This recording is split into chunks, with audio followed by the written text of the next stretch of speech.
একটা divorce settlement করে তিনি 200-300 কোটি টাকা পাচ্ছেন। একজন নারী যার মাসে হাত খরচ লাগছে 5 লাখ টাকা, তার জন্য সেটি 3 মাসে হয় 30 লাখ টাকা, এবং একজন নারী যার 2000 টাকা খরচ, তার জন্য 6000 টাকা। এই ক্ষেত্রে কোর্ট দেখে যে সে কি ধরনের লাইফস্টাইল আসলে মেনটেন করে আসছেন। তালাক স্ত্রীর পক্ষ থেকে হলো, এখন তাহলে তার তো কিছু প্রাপ্তি আছে, কিছু পাবার বিষয় আছে, ভরণ পোষণের বিষয় আছে, অনেকগুলো বিষয় থাকছে। তো এক্ষেত্রে যদি স্বামী যদি এটা দিতে না চান, তাহলে সেক্ষেত্রে করণীয়টা কি? অনেক সময় আমরা কিন্তু এটা দেখি যে মানে বেশিরভাগ ক্ষেত্রে দেখা যায় যে সেটিকে আসলে রিকভার করা খুব কঠিন হয়ে পড়ে। তার যে দেনমোহরের টাকা বলেন, তার যে ওই 3 মাসের ভরণ পোষণের বিষয়টি বলেন, সেটি কিন্তু খুব এবং এটি তো ভ্যারি করে আসলে, এবং খুব ইন্টারেস্টিংলি তাকে আপনি জানেন যে সোশ্যাল স্ট্যাটাস অনুযায়ী মানুষের সেটা কিন্তু অনেক ভ্যারি করে আমাদের কাছে যখন আসে দেখি। তো সেটি যদি কেউ দিতে রাজি না হয়, সেক্ষেত্রে পারিবারিক আদালতে তাকে যেতে হবে এবং ভরণ পোষণ চেয়ে এবং তার যে দেনমোহরের একটি মামলা তাকে করতে হবে।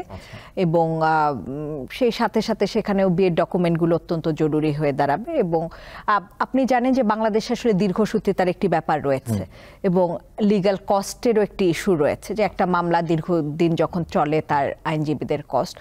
তো এই বিষয়টি সমস্যাটি আমরা আসলে মানে প্রতিনিয়তই দেখি। আসলে দেখা যায় যে তিনি আইনজীবীর ফিসটা বেয়ার করবেন নাকি তিনি তার টাকাটা রিকভার করবেন। এবং এটা তো আসলে ক্ষেত্র বিশেষে, ধরেন একজন সাধারণ মানুষ, তার হয়তো দেনমোহরের অ্যামাউন্টটাও খুব কম, ভরণ পোষণের অ্যামাউন্টটাও তার জন্য কিন্তু খুব কমই হয়। যেমন আমাদের প্র্যাকটিক্যাল অভিজ্ঞতা থেকে দেখি যে একজন হয়তো একটা ডিভোর্স সেটেলমেন্ট করে তিনি 200-300 কোটি টাকা পাচ্ছেন।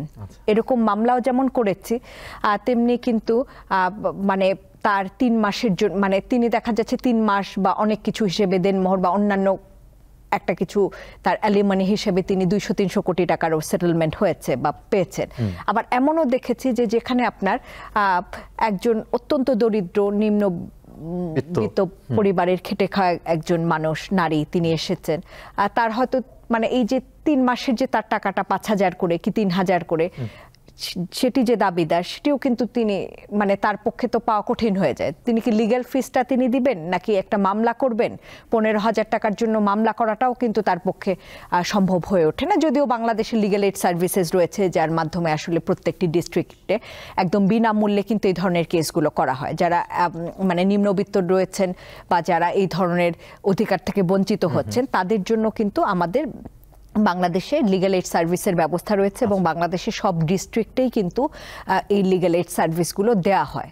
তো সেটার জন্য তিনি যদি তার কোয়ালিফাই করেন, তিনি অত্যন্ত দরিদ্র বা যে ক্যাটাগরি আছে সেই ক্যাটাগরির মধ্যে তিনি যখন পড়েন, তখন কিন্তু সেটি সরকারিভাবে সেটি পরিচালনা করা হয় এই মামলাগুলো, এবং সমস্ত কস্ট থেকে শুরু করে সমস্ত খরচই কিন্তু সরকারের থেকে বেয়ার করা হয়। স্ত্রীর কোনো মানে তার ক্ষেত্রে কোনো খরচ না, খরচ নেই।